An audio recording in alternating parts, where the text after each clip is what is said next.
grande prazer que eu apresento para vocês a doutora Lígia da Veiga Pereira. Ela tem uma, diferente acho que de muitas situações que a gente já viveu aqui, ela tem uma página na Wikipedia, e aí eu resolvi tirar um pouco das informações dela de lá, que eu achei mais assim, interessante do que o nosso velho Lattes.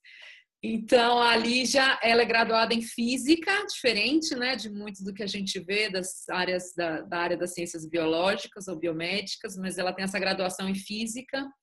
E aí ela se interessou, então, pela área de Engenharia Genética e fez um mestrado em Engenharia Genética e depois um doutorado na Mount Sinai School of Medicine em Nova York.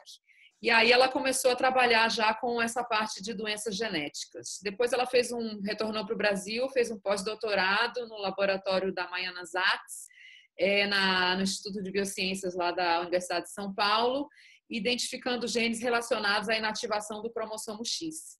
Atualmente, ela é professora titular e chefe do Laboratório Nacional de Células-Tronco Embrionárias, o LANCE, e é chefe do Departamento de Genética e Biologia Evolutiva da USP e integrante também de um CEPID, né, um desses centros grandes da FAPESP, que é o Centro de Terapia Celular. A Lígia é especialista em genética humana e médica, atua principalmente nos temas de síndrome de Marfan, desenvolvimento de modelos animais para o estudo de doenças genéticas, células-tronco embrionárias, e inativação do cromossomo X, entre outras coisas. Ela recebeu diversos prêmios brasileiros influentes, prêmio Faz a Diferença, e teve um protagonismo que eu queria ressaltar aqui, que eu acho que é uma característica importante, no debate nacional em torno da aprovação do uso de células-tronco embrionárias para finalidades de pesquisa e terapia. Então, envolvimento grande assim na sociedade, né, como cidadã, para que isso acontecesse. Ela foi dito que ela tem uma linguagem muito simples para explicar coisas bem complicadas. Eu acho que é isso que a gente vai ver hoje. E isso vocês podem comprovar também em outras oportunidades fora daqui, porque ela tem vídeos disponibilizados para a Casa do Saber, para a série Fronteiras do Pensamento, e eu particularmente recomendo um que é Lígia da Veiga Pereira explica o que faz uma geneticista no programa Conversa com Bial, que vocês têm disponível aí no YouTube, Globoplay, essas coisas. Então, Lígia, muito obrigada por ter aceitado o nosso convite, em meio a tudo que estamos passando, falando de um tema muito importante. Ontem quem assistiu o Jornal Nacional, deve ter visto de um projeto que está tentando achar marcadores genéticos para pessoas que pegaram Covid e não pegaram, convivendo na mesma casa. Então, eu acho que está tudo relacionado e acho que vamos aprender muito. Então, muito obrigada, Lígia. Só uma questão antes da gente começar, as perguntas vão ser enviadas pelo chat, os microfones vão ficar mudos. Então, bem-vindos, bem-vinda e uma ótima sessão a todos. Muito obrigada. Vocês estão me ouvindo? Sim, legal. Perfeitamente. Muito obrigada pelo convite, enfim, e obrigada por essa introdução tão carinhosa. E é um prazer estar aqui falando com a Fiocruz de Salvador e com o conforto de estar na minha casa, não ter tido que pegar avião, dormir fora de casa, essas coisas todas. Acho que, enfim, é uma novidade dessa pandemia, mas que, de alguma forma, faz com que a gente consiga ir a vários lugares sem sair de casa. Eu estou achando isso interessante. Eu queria falar para vocês sobre esse projeto DNA do Brasil. E, para isso, eu vou fazer um pouquinho de introdução, que talvez seja muito básica para muita gente, mas pode ser que na plateia aí tenha gente que eu gostaria de lembrar um pouco da genética, né? Então, eu acho que assim, a gente começa como essa única célula, né? E essa célula vai se dividindo inicialmente em células idênticas, até dar origem a trilhões de células divididas em mais de 200 tipos diferentes e organizadas de uma forma muito específica para esse indivíduo funcionar, né? Então, eu acho que a pergunta que eu acho mais fascinante em biologia é como é que essa célula sabe fazer essa transformação. Como é que essa célula sabe se multiplicar, se especializar, se organizando para dar origem a esse indivíduo. E ela sabe fazer isso porque ela segue uma série de instruções que está no seu núcleo, que foi formado aqui, que é o seu genoma. Tá? Então, eu gosto de fazer uma analogia do genoma como uma receita de um ser vivo. Tá? Então, o genoma humano é uma receita que a natureza segue para transformar aquela primeira célula num indivíduo e para fazer esse indivíduo seguir funcionando na sua vida toda. Tá? E o nosso genoma tem esses 3 bilhões de letras, de nucleotídeos, A, T, C, G. Dentro dessa analogia, então, os genes seriam as instruções dessa receita. E o nosso genoma tem em torno de 20 mil genes. Né? Então, eu marquei aqui nesse genoma 3 genes. Esse gene é uma instrução para a célula fazer essa proteína, esse outro vai dirigir a formação dessa outra proteína, o terceiro mais uma outra proteína, e as proteínas vão formar as células que formam os tecidos e os órgãos que formam a gente. E aí, para a gente ter uma noção assim, do impacto do genoma, né? A gente tem aqui esse gene que codifica essa proteína e uma alteração de um nucleotídeo, um A que vire um G, é o suficiente para essa proteína não funcionar normalmente e a pessoa desenvolver a doença de Parkinson. Tá? Então, as doenças genéticas são uma forma assim, muito dramática da gente enxergar o impacto que o nosso genoma, que alterações no nosso genoma podem ter na nossa saúde. E aí a gente tem um outro conceito que é muito importante, que é o seguinte: todos esses indivíduos aqui são um produto de um genoma humano. Né? São todos seres humanos.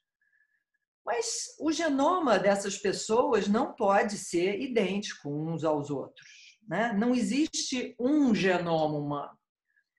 Atualmente, a gente tem aí no mundo mais de 7 bilhões de genomas humanos diferentes. Né? As únicas pessoas que têm genomas idênticos são gêmeos univitelinos. Vocês têm uma noção do quanto o genoma de 2 pessoas é idêntico? Eu gostaria que cada um aqui pensasse num número, o quanto o genoma desses 2 indivíduos é idêntico. Nós somos 99,9% idênticos. Tá? Então, esse 0,1% que eu tentei colocar aqui como essas bases em amarelo, esse 0,1% de diferença entre o genoma de cada um de nós é o que nos confere as nossas características individuais. Tá? Então, essas características individuais, além de a coisa mais óbvia, que é a nossa aparência, essas pequenas variações entre os genomas das pessoas vão também estar influenciando fatores de saúde, a sua predisposição a desenvolver Alzheimer, como é que é a sua pressão arterial, a sua predisposição a ter depressão, câncer, se você tem uma facilidade de produzir músculo, a sua memória, como você responde a medicamentos. Todas essas características e doenças comuns que variam de indivíduo para indivíduo estão sendo influenciadas por esse 0,1% de diferença que existe entre o genoma de cada um de nós. Então, o grande desafio da genética do século XXI é a gente conseguir determinar quais são essas alterações que estão associadas a cada uma dessas características da gente, tá? Só que isso é muito complexo. Por exemplo, a gente já tem artigos mostrando que, por exemplo, para a depressão, a gente tem mais de 100 dessas pequenas alterações que, em conjunto, podem aumentar o seu risco de desenvolver essa doença. Então, cada uma dessas características, ela é um produto de centenas, se não milhares, dessas pequenas variações que, em conjunto, vão contribuir para o seu risco. Tá? Uma outra coisa interessante quando a gente estuda os genomas humanos é a capacidade que a gente tem, a partir de um novo conhecimento, da gente desenvolver novos medicamentos, novas terapias. Então, eu gosto de mostrar esse exemplo aqui, que é bem ilustrativo. Isso aqui é um gene que foi descoberto numa família que tinha o colesterol extremamente baixo. Tá? E aí, quando foram ver, descobriram que essa família tinha esse colesterol muito baixo porque eles tinham uma mutação nesse gene, uma alteração aqui numa base, que faz com que essa proteína, que é normalmente expressa em todos nós, não fosse produzida. Tá? Bom, a partir desse conhecimento que a ausência de atividade dessa proteína leva a um colesterol mais baixo, eventualmente isso foi traduzido numa nova terapia para colesterol alto, que é um anticorpo monoclonal contra essa proteína, que pode ser usado por indivíduos que têm colesterol muito alto e que não respondem a outras terapias mais simples, para diminuição do seu colesterol. Tá? Então, vocês estão vendo que o estudo do genoma humano representa oportunidades em saúde, né? Tanto para o desenvolvimento de novas terapias, como eu ilustrei nesse slide aí anterior, como também para a gente fazer o que a gente chama de uma medicina genética preventiva. A partir do conhecimento do meu genoma, eu vou saber quais são as minhas predisposições genéticas, e aí o que eu vou fazer com isso? A gente tem que lembrar que nós não somos um produto só do nosso genoma. Para várias dessas condições, o meio ambiente, o nosso estilo de vida também influencia como a gente vai manifestar isso aqui tudo. Tá? Então, a partir desse conhecimento das minhas predisposições genéticas, eu posso alterar o meu meio ambiente, o meu estilo de vida, para, quem sabe, até nem manifestar algumas dessas doenças para as quais eu tenho uma predisposição genética. Tá? Então, baseado nisso, nesse conhecimento, nessa consciência das variações entre os vários genomas, em 2008 foi criado o projeto 1000 Genomas nos Estados Unidos para começar a entender a diversidade, as variações que existem entre os genomas de pessoas de diferentes populações. E, na época, sequenciar 1000 genomas era uma coisa realmente muito desafiadora. Então, nesse mapa, eles estão mostrando aqui, nessas bolinhas, as regiões de onde foram sequenciados genomas de diferentes indivíduos. Tá?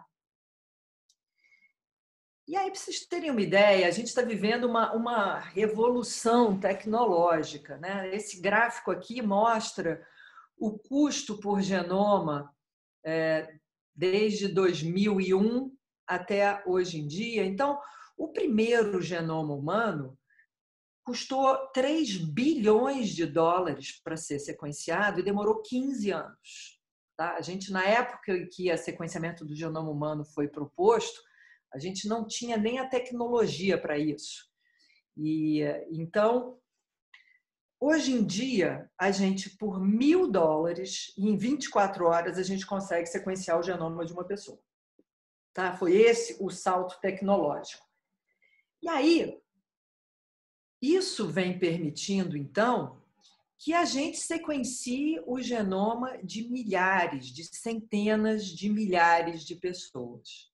Então, o que começou com aquele projeto de sequenciamento de 1.000 genomas, atualmente a gente tem vários países sequenciando, por exemplo, o Reino Unido, 500.000 genomas da sua população. A Irlanda vai sequenciar 10% da sua população, 400.000 genomas. Estados Unidos, China, Coreia do Sul estão se propondo a sequenciar 1 milhão de pessoas das suas populações. Tá? E para quê? Porque a gente, para entender o impacto dessas variantes, nas variantes genéticas, nas diferentes características e doenças comuns, a gente precisa de um poder estatístico muito grande. Uma coisa é uma doença que é causada por uma alteração em um gene. Com uma família você encontra essa alteração, tá? Mas para você conseguir ter poder estatístico para identificar as centenas de variantes genéticas que aumentam a sua predisposição, por exemplo, a ter alta pressão alta, hipertensão, você vai precisar de um N muito grande, e é esse N que está sendo gerado em diferentes países no mundo todo. Tá? E com isso, o que a gente pretende desenvolver é essa medicina e saúde de precisão, em que o objetivo é prever e prevenir doenças. Com isso, a gente pretende melhorar resultados e diminuir os custos à medida em que você tem uma ideia muito melhor de quais são os indivíduos com a maior predisposição ou menor predisposição para alguma doença. E você pode também saber como é que uma pessoa responde, se ela vai responder melhor ou pior a algum medicamento. Isso também é um motor de inovação, como eu exemplifiquei com aquela terapia lá da hipertensão. Tá? Eu vou dar um exemplo para vocês de como essa medicina de precisão já está tendo um impacto, por exemplo, na área de oncologia. Isso aqui é um artigo recente em que um grupo pegou pacientes com câncer e dividiu em 2 grupos. O primeiro grupo recebeu a quimioterapia tradicional e o segundo grupo, eles sequenciaram o DNA do tumor e, a partir da sequência do DNA do tumor e as alterações que foram encontradas ali, eles adaptaram a quimioterapia para ela ser mais precisa. Tá? E aí, olha só a diferença de sobrevida entre os 2 grupos. Né? Um teve uma média de 25 semanas, enquanto esse aqui, em que se utilizou o conhecimento do DNA daquele tumor, quase dobrou a sobrevida. Tá bom? Se a gente olhar o custo entre os 2 grupos, e aqui a gente está colocando até o custo do sequenciamento do DNA do tumor, né, que aqui foi 0 para o grupo controle, e aqui teve um custo para aquele grupo em que se utilizou informações sobre o DNA do tumor, esse custo, mesmo assim, é menor para aqueles pacientes em que se utilizou a informação sobre o genoma. Tá? Então, a gente já consegue ver um impacto dessa medicina de precisão em algumas áreas da saúde. Sobre inovação, eu acho esse exemplo aqui muito legal. Eu não sei se vocês já ouviram falar dessa empresa americana, 23andMe. Ela é uma empresa de o que a gente chama, ela começou como uma empresa de o que a gente chama de genética recreativa, você cospe num tubinho, manda para eles, a partir disso eles extraem o seu DNA, fazem uma análise, uma genotipagem, não sequenciam o seu genoma inteiro, mas genotipam lá 1 milhão de posições do seu genoma e com isso falam da sua ancestralidade, dizem se você veio da África, quanto do seu genoma veio da África, se você é parente de Gengis Khan, enfim. E com isso, e aí, a partir disso, eles fizeram uma coisa muito inteligente, que foi uma fidelização dos seus clientes e engajaram a sua base de clientes pedindo para eles disponibilizarem dados de saúde.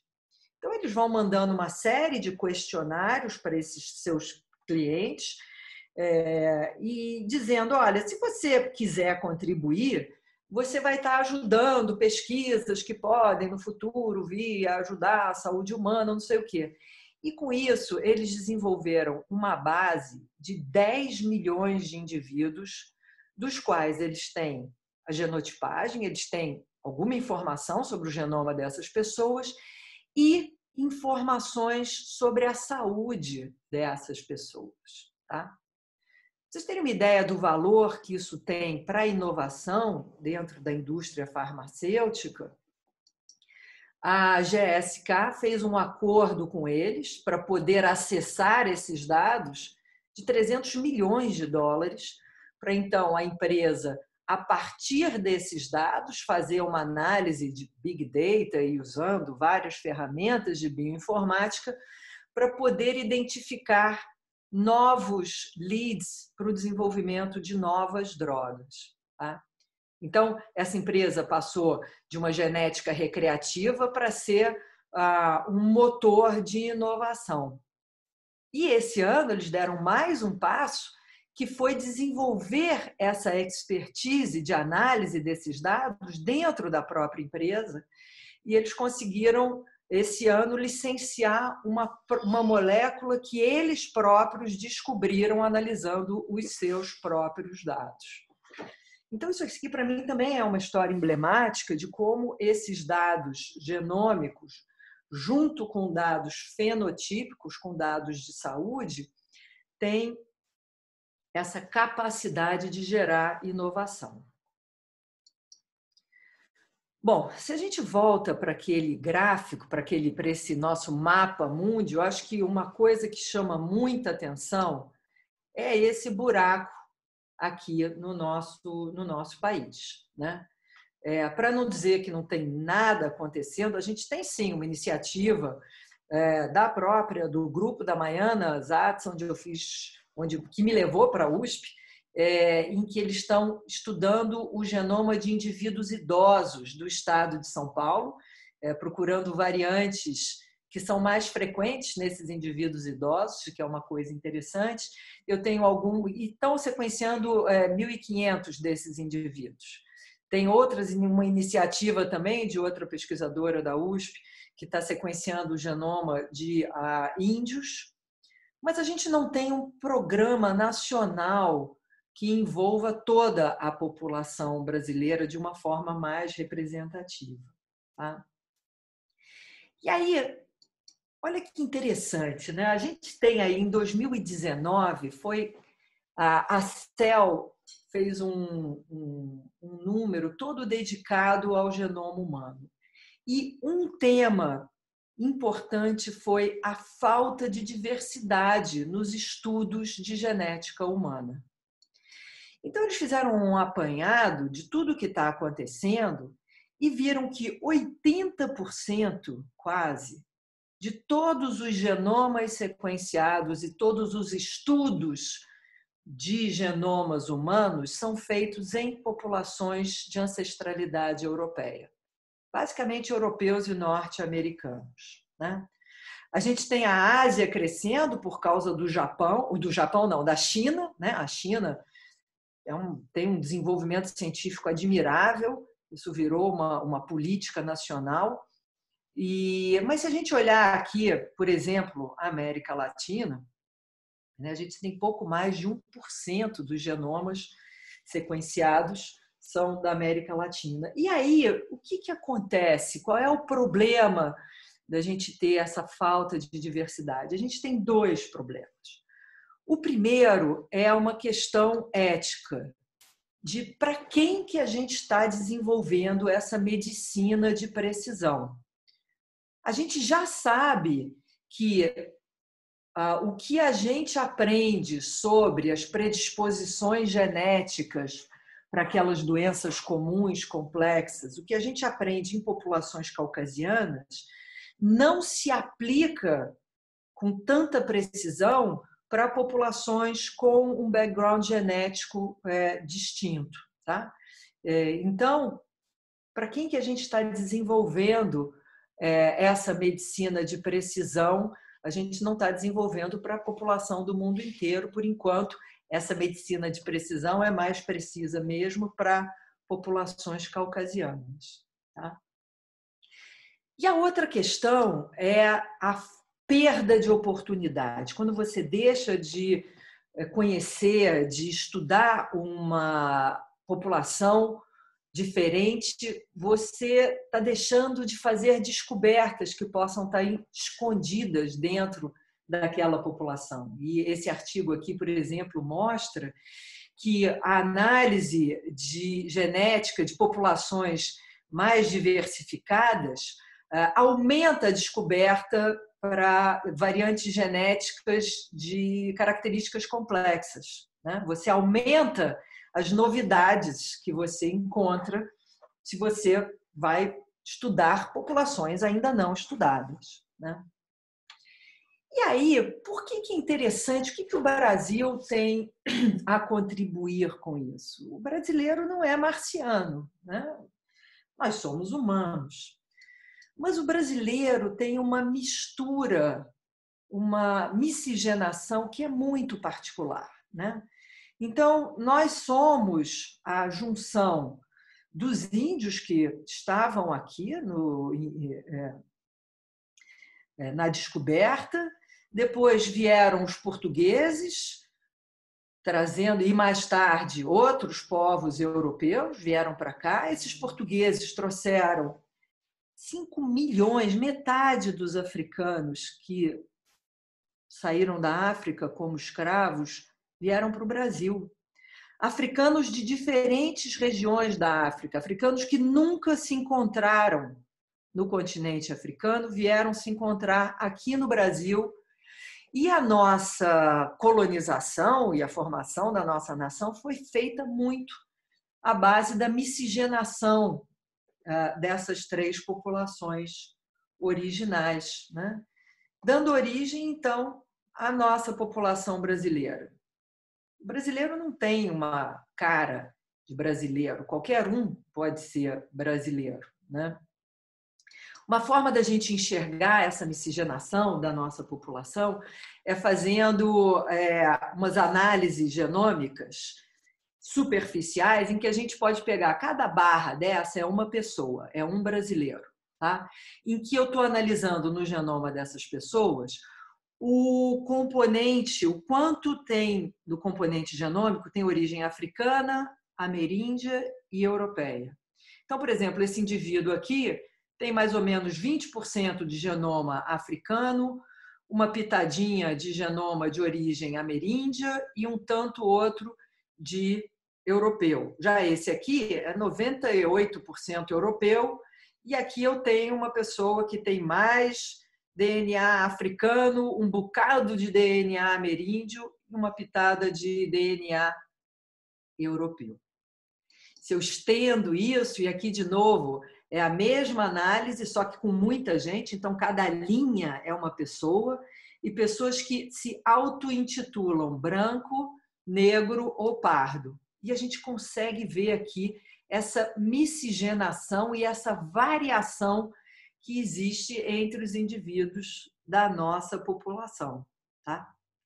Tem uma coisa interessante nessa análise também, que é o quanto o componente genético nem sempre bate com a autopercepção da pessoa. Por exemplo, esse indivíduo aqui que se auto-intitula branco tem 70% do seu genoma têm ancestralidade africana.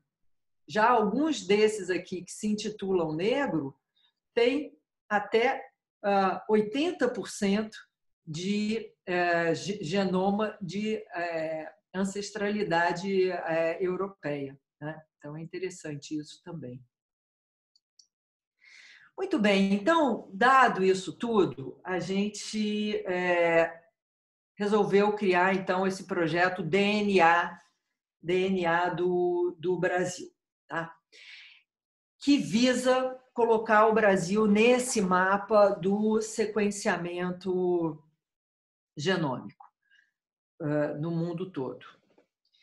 E aí, gente, o que a gente vai fazer? Bom, eu quero sequenciar o genoma dos brasileiros. Que brasileiros é esse que eu vou sequenciar? Eu vou abrir uma barraquinha lá na Avenida Paulista, ou em Copacabana, ou no Pelourinho, e pedir para as pessoas, né, me doarem um pouquinho de sangue para eu sequenciar o DNA. Eu preciso do DNA de pessoas que eu conheça também a saúde dessas pessoas, tá? Porque é a combinação dos dados genômicos com os dados de saúde que permitem a gente fazer as descobertas. Só que, assim, caracterizar a saúde das pessoas é uma coisa que também é cara. Ora, fazer o genoma já é caro. Se eu tiver também que... Então, a gente quis aproveitar investimentos já feitos em caracterização da saúde de grupos de brasileiros. E, para isso, a gente entrou em contato com o pessoal do projeto ELSA Brasil, que eu não sei se vocês conhecem, Estudo Longitudinal da Saúde do Adulto. Esse é o maior estudo epidemiológico em andamento no país e ele está acompanhando 15 mil funcionários públicos nessas 6 instituições aqui e acompanhando a saúde desses indivíduos desde 2008. Isso é um projeto que é financiado pelo Ministério da Saúde e o de Ciência e Tecnologia. E então estão coletando uma série de dados clínicos e comportamentais desses indivíduos, tá? Eles são de 6 cidades diferentes. Vocês falam, pô, mas isso representa o Brasil? Mas se eu pegar e olhar de onde essas pessoas são naturais, eu vejo que elas têm uma distribuição pelo país inteiro, quando a gente olha a origem dos indivíduos. Então, eu tenho aqui uma população brasileira em que eu tenho já uma quantidade enorme de dados clínicos, morfológicos e sociais, e eles também têm um banco de DNA já coletado e guardado, né? Então, para a gente começar logo a caracterização do genoma da população brasileira, a gente acha que essa é a forma mais ágil da gente começar isso, tá? Então, com isso, a gente propôs que esse projeto DNA do Brasil comece caracterizando o genoma desses 15 mil brasileiros. E aí o projeto tem 3 pilares, 3 objetivos principais. O primeiro é incluir a população brasileira em pesquisas genômicas, tá? E como é que a gente quer fazer isso? Sequenciando o genoma desses 15 mil brasileiros e disponibilizando os dados em bancos públicos, para que eles sejam acessíveis a toda a comunidade científica.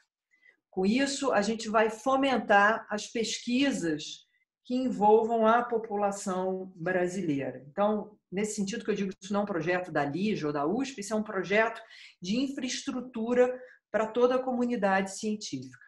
Então, nesse objetivo, a gente visa colocar o Brasil aqui nesse mapa e endereçar essa questão da falta de diversidade dos estudos genômicos no mundo. Uma vez feito esse trabalho braçal, que é gerar esse banco de dados, aí a gente pode começar a tentar entender o impacto das variantes genéticas nas diferentes características da nossa população, né? Tanto em genes associados a doenças, como genes associados às nossas características morfológicas, características comuns. Então, essa é a hora em que pesquisadores do mundo inteiro, pesquisadores aqui do Brasil e do mundo todo, vão poder fazer o cruzamento entre os dados fenotípicos e os genótipos dos brasileiros para conseguir entender as variantes genéticas que estão associadas a uma predisposição a câncer, a resposta a medicamentos, enfim, a todas as características clínicas.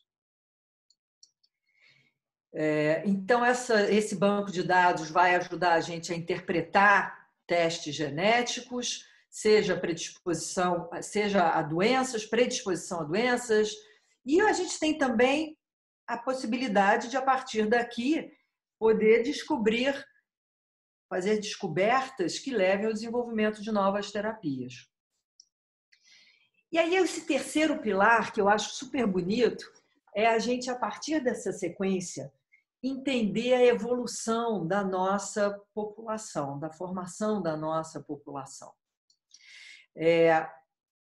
Nós já fomos, né, aqueles 3 milhões de índios, a maioria daquelas populações distintas de indígenas no Brasil foi extinta, mas o DNA desses índios ainda vive fragmentado em cada um de nós brasileiros atuais, que são essas frações verdes aqui que estão indicadas nos genomas desses diferentes brasileiros.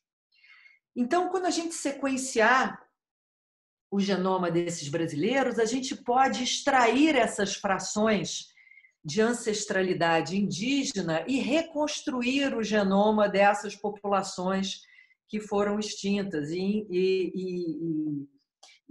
entender a formação da nossa população. A gente também pode tentar entender por que algumas desses fragmentos, se a gente achar isso, podem ser mais frequentes, o que indicaria alguma forma de seleção natural.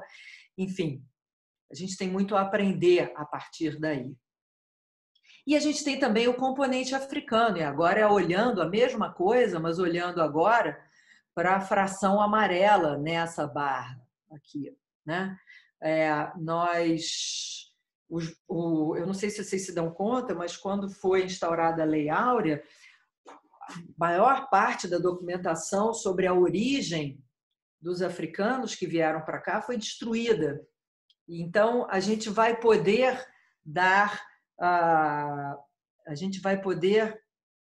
determinar a origem do componente africano de cada um desses brasileiros. E a outra coisa interessante é que a gente vai encontrar na nossa população combinações de DNA africano que não existem na África. Se vocês lembrarem lá das diferentes populações que não se encontram na África e que vieram aqui para o Brasil. Então, a gente vai encontrar aqui nos nossos brasileiros misturas genéticas que não existem na África. E, de novo, são novidades e a gente acredita que a gente pode aprender muito a partir dessas novas combinações genéticas. Então, esse era o projeto. A gente, na época, eu comecei a trabalhar nisso no começo de 2017. Isso não é um projeto barato. E na época e sempre, né, financiamento à pesquisa era uma coisa difícil. E aí eu fiz uma coisa que eu nunca tinha feito, que foi sair batendo na porta da iniciativa privada. Eu achei que esse era um projeto que não era um projeto meu ou da USP ou de nada, era um projeto de Brasil, um projeto muito bonito. E se empresas financiam Cirque du Soleil, Árvore de Natal, por que não financiar um projeto desses para a gente conhecer a população brasileira, né? E aí, enfim, depois de muita porta na cara, eu consegui o apoio dessas empresas aqui. A DASA é um laboratório de diagnóstico, é um grupo de laboratórios de diagnóstico que nos deu o sequenciamento de 3.000 genomas, com uma parceria com a Illumina.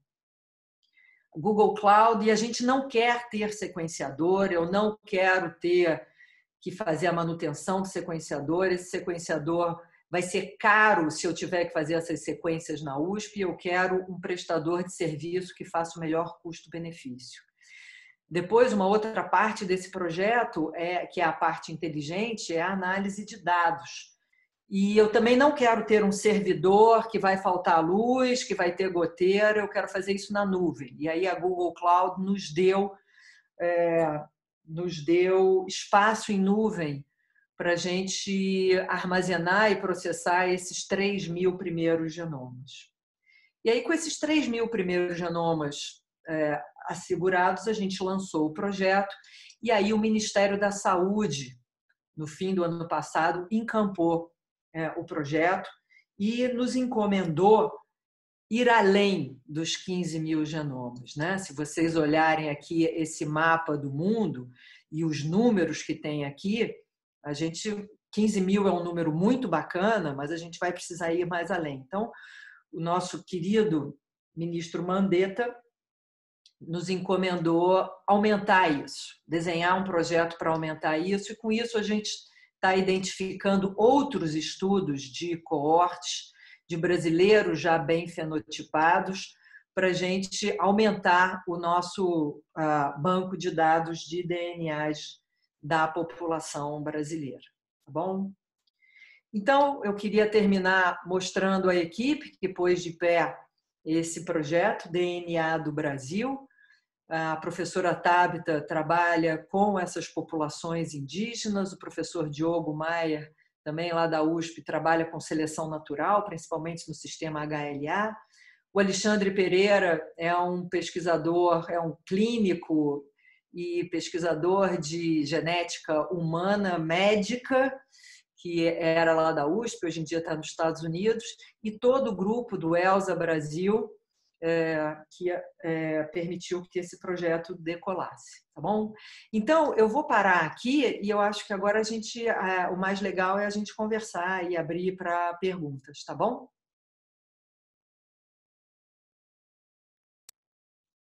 Obrigada, Lígia, por essa aula para a gente. Eu fui anotando aqui algumas coisas e mais assim do final que você falou. Na verdade, esse estudo ele é um pouco não, né? Ele vai ser uma biologia antropológica, né? Então, quer dizer, a gente vai ter um conhecimento de biologia, obviamente, mas um conhecimento fortíssimo também de antropologia, né? Das nossas raízes, né? Quem nós somos como brasileiros, né? O que é ser brasileiro exatamente, né? Que o pessoal pergunta como é ser brasileiro. Aí a gente tem as definições, né? Carnaval, parará, alegria, mas agora a gente vai ter uma definição biológica do que é ser brasileiro.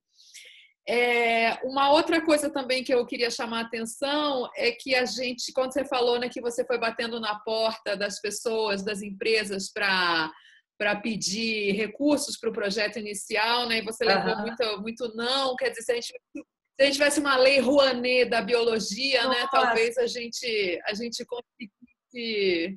conseguisse esse apoio, né? Se tivesse isenção fiscal. É incrível a gente não ter uma lei Rouanet para a ciência, sabe? Enfim, eu fiquei bem decepcionada. Eu cheguei à conclusão que eu sou muito... foi uma certa ingenuidade minha. Tem uma empresa que achou o projeto lindo e tal, mas falou para mim, mas professor, o seu projeto é lindo e tal, mas ele é muito diferente do que a gente financia. Por exemplo, o que a gente vai dar para os nossos clientes, né? Não tem um ingresso para um show. Eu falei, puta, realmente, falha minha, não tem um ingresso. Eu tenho ingresso para uma palestra sensacional que o seu cliente pode vir assistir. Pois né? Não, mas eu acho que também passa um pouco por a questão do entendimento da ciência, né? Que é o que a gente está vivendo muito nessa pandemia. Que pessoas não têm esse literacy, né, do que é a ciência, então não conseguem compreender a importância de projetos desse tipo. Enfim, então é a nossa batalha constante. Nós temos uma pergunta, temos muitos elogios, sensacional, muito bom, muito lindo, então isso você ouve bastante, só reforçando.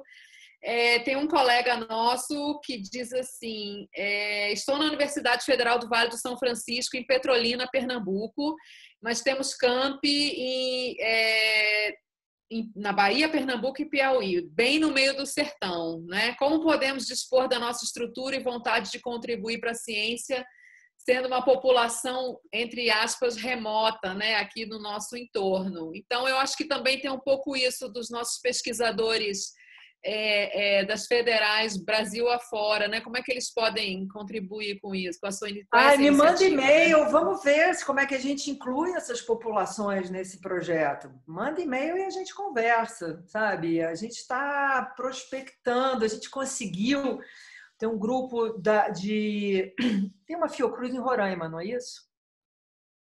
Não, em Rondônia. Rondônia, desculpa, olha aqui, deixando. E aí eles conseguiram fazer uma coleta de uma população ribeirinha, assim, que você tem que pegar um barco, ir no afluente do Amazonas. É muito interessante, essas pessoas podem nos ensinar muito. Então, por favor, me mandem e-mail, lpereira@usp.br, e vamos ver como é que a gente consegue fazer.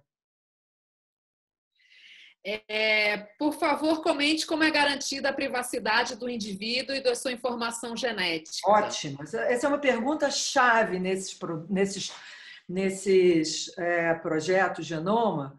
E existe uma série de ferramentas de informática, de criptografias e disso e daquilo, para garantir essa privacidade, que é fundamental, né? As pessoas, o nosso genoma não pode ser usado contra nós. Então, as pessoas que participam desses projetos têm que ter muita certeza e garantias de que os dados deles não vão ser identificados. E aí, todos aqueles projetos que eu mostrei para vocês já desenvolveram várias dessas ferramentas que a gente está implementando no nosso projeto para garantir essa privacidade. É uma coisa que a gente está muito atento. É possível coletar sangue, né, e consequentemente obter o DNA de grupos específicos, por exemplo, diabéticos, né, ou populações acometidas por determinadas doenças, e fazer o caminho inverso? Sem dúvida. Isso existe várias iniciativas dessas, por exemplo, grupos que estudam diabetes. Eles têm lá milhares de pacientes e eles vão sequenciar aqueles diabéticos. E isso é uma coisa que tem que acontecer em paralelo. O objetivo aqui do nosso projeto é a gente, primeiro, ter um genoma de referência do brasileiro. Saber o que são variantes que são comuns na nossa população e o que não é. É claro que naqueles 15 mil indivíduos lá do ELSA, uma fração vai ter diabetes, uma fração vai ter hipertensão. São pessoas normais, né? Eu não estou fazendo uma seleção... É agnóstico aquilo. Alguns vão desenvolver Alzheimer, outros vão. Então, a gente vai ter um pouco de tudo ali. Ao mesmo tempo, a gente tem grupos que estão sequenciando indivíduos de doenças específicas do seu interesse. O Einstein, o Hospital Albert Einstein, está fazendo também junto ao Ministério da Saúde, no que seria o Mandetta estava para lançar no fim, depois do carnaval, um projeto, uma plataforma, uma política nacional de medicina de precisão, isso ainda vai acontecer, tá? Só que, enfim, nosso mundo virou de cabeça para baixo, que vai incluir esse DNA do Brasil, que é um genoma de referência da população brasileira, uma iniciativa do Einstein, que é o sequenciamento de indivíduos com doenças raras, aquelas doenças mendelianas, em que alteração de uma base só, com o objetivo de, eventualmente, isso ser incorporado ao SUS, tá? E o desenvolvimento de terapias avançadas, terapia gênica, terapia celular e tal. Então, essas coisas vão acontecendo. esse DNA do Brasil, o nosso grande desafio, primeiro, é ter esse apanhado geral dos genomas, da diversidade que existe na população brasileira. Antes de eu continuar aqui, qual é a perspectiva de tempo assim para ter esses 3.000 primeiros? Assim, isso já está sendo feito? Em que fase que está isso agora? Isso já está sendo feito. A gente teve, por conta de pandemias e de várias coisas, a gente teve alguns atrasos, mas a gente espera até a metade do próximo semestre já ter esses 3.000 feitos. Tá. Como sou profissional, sou bioinformata, né, um colega nosso da Fiocruz, e sei da dificuldade que a análise de dados da dificuldade. Como vocês estão montando essa equipe de análise, considerando também os nuances, né, as particularidades de ter o dado na nuvem da Google ao invés de localmente? Olha, o que a gente está descobrindo, e veja, ter os dados na nuvem da Google não significa que a Google pode mexer nos nossos dados, tá? São uma prestadora de serviço que presta para o Itaú, para não sei o quê, o dado está lá, mas é nosso. E o que a gente está vendo é que é muito mais fácil a gente... eu não tenho... Não é porque eles me deram espaço, mas é porque é a nossa experiência. Não tem nenhum conflito de interesses aqui, não. Mas a história da nuvem permite a gente... É uma questão de você ter a verba para alocar mais máquinas, menos máquinas, você fazer a coisa mais rápido, menos rápido. Então...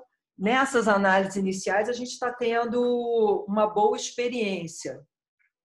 O que a gente vai ter que pensar depois é na estrutura para disponibilizar esses dados para outros grupos. Tá? Se, por um lado, a nuvem permite que pessoas que não têm um computador, uma infraestrutura de informática grande, façam essas pesquisas, você está fazendo lá na nuvem, você não precisa ter um grande computador onde você baixa os dados. Por outro lado, a pessoa vai ter que provavelmente pagar para usar pelo tempo dali, né? Então, enfim, a gente ainda está estudando uma estrutura para ter esses dados o mais disponíveis possível para todo mundo. E aí, essa questão da bioinformática é muito complexa mesmo. A gente precisa de formação de gente em bioinformática para transformar esses dados brutos em conhecimento. Tá? E isso é uma grande preocupação que a gente tem nesse projeto, é que o Brasil não seja, mais uma vez, o produtor da matéria-prima para depois importar industrializada, né? A última coisa que eu quero é que a gente produza esses dados e que as descobertas sejam feitas por grupos lá fora, só. Então, a gente está programando também a disponibilização desses dados, dando um tempo de uso por grupos brasileiros, antes de abrir para todos os grupos. Para compensar a nossa desvantagem competitiva, primeiro, grupos brasileiros vão poder ter acesso, vão ter um tempo, que eu não sei ainda se vai ser 1 ano, 2 anos, para trabalhar naquilo, e aí a gente abre. Porque se eu abrir todo mundo ao mesmo tempo, em 2 dias tem uma patente lá fora e a gente ainda está baixando dado aqui. Ai, que horror, né? Não, quando você falou da goteira, da luz que caiu, do sensor, quer dizer, absolutamente. Aí, as 2 perguntas que vêm agora, né? Como você comenta as dificuldades das nossas instituições sobre a aquisição de equipamentos e manutenção? Acho que isso precisa comentar. É óbvio, né? Quer dizer, a nossa realidade. Olha, gente, é o que temos, sabe? É uma lástima a questão de, primeiro, a desvalorização, a falta de valorização de ciência, né? Essa falta de consciência, sabe, do investimento que é a ciência, eu adorei esse bordão, que ciência não é gasto, é investimento e tal. E um problema de gestão também. Eu recebi uma verba do Ministério da Saúde, que foi essa encomenda aí, que a verba é tão burocrática, eu não consigo usar essa verba. Então, é muito doida essa situação brasileira, então, que criam 1 bilhão de mecanismos para prevenir o roubo, né? Então, nós todos somos tratados como bandidos a princípio. Então, são 1 bilhão de coisas e tal. Aí, o que acontece? Quem quer roubar, consegue driblar isso tudo e rouba. Quem não quer roubar e quer trabalhar, não consegue usar aquela verba com eficiência. Então, a gente perde de todos os lados, entendeu? E eu não sei como resolver isso. Eu acho que a gente devia fazer uma coisa assim, tipo, prisão, assim, libera tudo. Uma prisão perpétua para quem for pego, entendeu?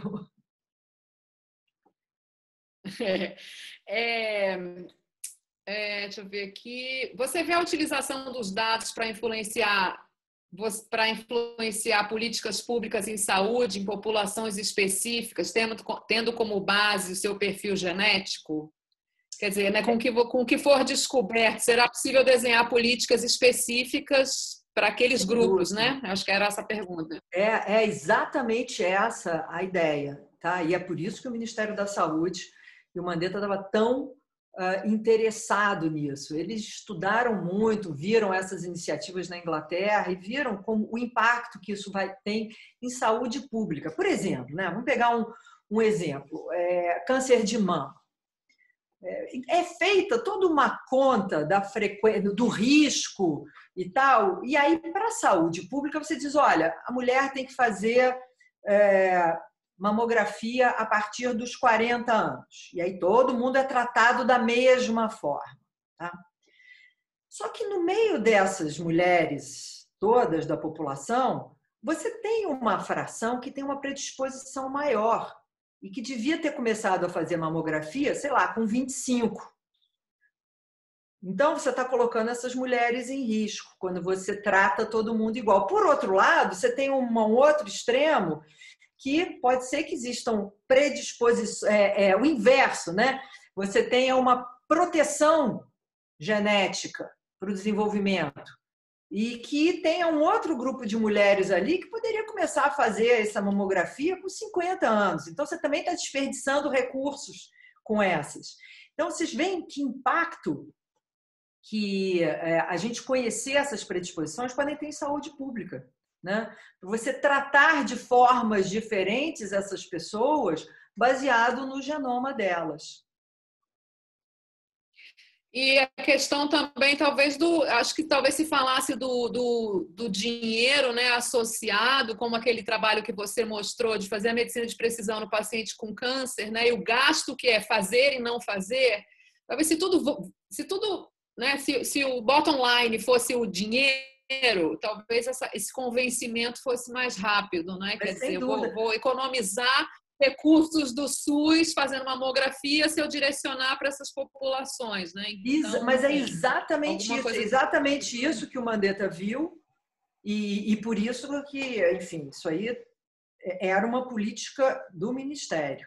Vai ser ainda. A gente só tem que sair do furacão. Não, mas aí eu acho que é emenda na próxima pergunta, né? Você acha que com o novo ministro o ministro da Saúde que está agora no local, na cadeira de ministro, você vê isso se propagando, quer dizer, na situação que a gente está vendo, você vê esse entendimento sendo mantido da importância desse projeto, da importância da medicina de precisão? Você está falando de uma maneira otimista, mas a pergunta um pouco é... Não, assim, eu acho que atualmente não.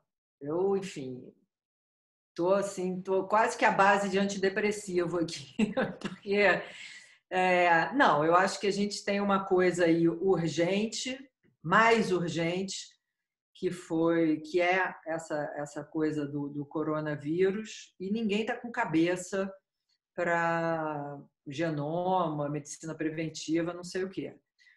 O pessoal da Secretaria de Ciência e Tecnologia do Ministério da Saúde, ainda assim, são os valentes, o DECIT está bolando aí ainda formas de fazer pesquisa, mas agora eles estão pensando em pegar um pouco dos sequenciamentos que seriam feitos para o DNA do Brasil e direcionar para a história de ver pacientes com Covid que tiveram um desenvolvimento bom e um desenvolvimento ruim e tentar achar aí o que a gente chama da genética do hospedeiro. Então, parte desses recursos estão sendo direcionados para isso. Então, enfim, as coisas seguem andando, mas no ritmo que a gente estava desde dezembro, a gente bateu numa parede assim que... Mas vamos voltar, um dia isso aqui volta ao normal. Qual o custo de sequenciar o genoma de uma pessoa? Você falou, né? $1.000 numa empresa, né? Num serviço $1.000, $1.000 se você fizer um. Como a gente está fazendo aí centenas, tem uma empresa chinesa gigante chamada BGI, que está oferecendo agora genomas a $350, tá?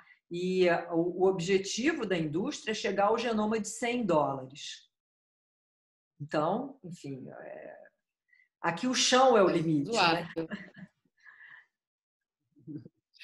E aí, acho que a gente está encerrando já.